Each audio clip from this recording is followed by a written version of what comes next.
പൊരുത്തപ്പെടുകയോ ചെയ്തില്ലെങ്കിൽ ഈമാനമ തട്ടിപ്പോകും. അത് അപകടമാണ്. അപ്പോ ഡോക്ടർ ഇത് പറഞ്ഞു, അൽഹംദുലില്ലാഹ് ഇദ്ദേഹത്തിന്റെ രോഗമില്ല, ക്യാൻസർ ഇല്ല. അയാൾ രണ്ടാമത് ഗൾഫിലേക്ക് തിരിച്ചുപോയി. 2 വർഷത്തോളം ജോലി ചെയ്തതിന് ശേഷം വയറിന് വേദന വീണ്ടും വന്നു. അദ്ദേഹം എന്നോട് പറയുന്നു, വയറിന് വേദന വന്നു, ഒരു പരിഹാരവുമില്ല.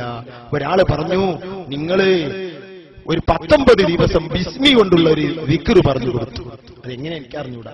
അയാൾ അത് ചൊല്ലാൻ വേണ്ടി അറബിയോട് സമ്മതം ചോദിച്ചു. മദീനയിൽ പോയി ചെല്ലണം. അറബി പറഞ്ഞു, പോയിക്കോ, എന്റെ രോഗല്ലേ. 19 ദിവസം മദീനയിൽ നിന്നു. മദീനയിൽ അദ്ദേഹം 19 ദിവസം നിൽക്കുമ്പോൾ പല അനുഭവങ്ങളും ഉണ്ടായതായി അവരെന്നോട് പറഞ്ഞു. അക്കൂട്ടത്തിൽ പറഞ്ഞു, എനിക്ക് റസൂലുള്ളാഹി തങ്ങൾ അതാ മദീനയിൽ നിന്ന് കാണിച്ചു തരുന്നു. മർക്കദ് സഖാഫത്ത് സുന്നിയ എന്ന കോളേജ്, അതിൽ സ്വഹീഹുൽ ബുഖാരി. സഹോദരന്മാരെ, 700ഓളം പണ്ഡിതന്മാർക്ക് ലോകപ്രസിദ്ധ ഗ്രന്ഥമായ സ്വഹീഹുൽ ബുഖാരി എ.പി. ഉസ്താദ് ക്ലാസ് എടുക്കുന്നത് എനിക്ക് റസൂലുള്ള കാണിച്ചു തന്നു. എന്നിട്ട് പറയുന്നു, നീ അവിടെ പോയിട്ട് ദുആ ചെയ്യിപ്പിക്കുക. അദ്ദേഹം എന്നിട്ട് വന്നതാ നാട്ടിൽ. എന്നിട്ട് ആ സഹീഹുൽ ബുഖാരിയുടെ ക്ലാസ്സിൽ പോയി ദുആ ചെയ്യിപ്പിച്ചിട്ട് ചാലിയത്ത് വന്ന് അദ്ദേഹം ഞങ്ങളുടെ സദസ്സിൽ നിന്ന് ദുആ ചെയ്യിപ്പിച്ചു.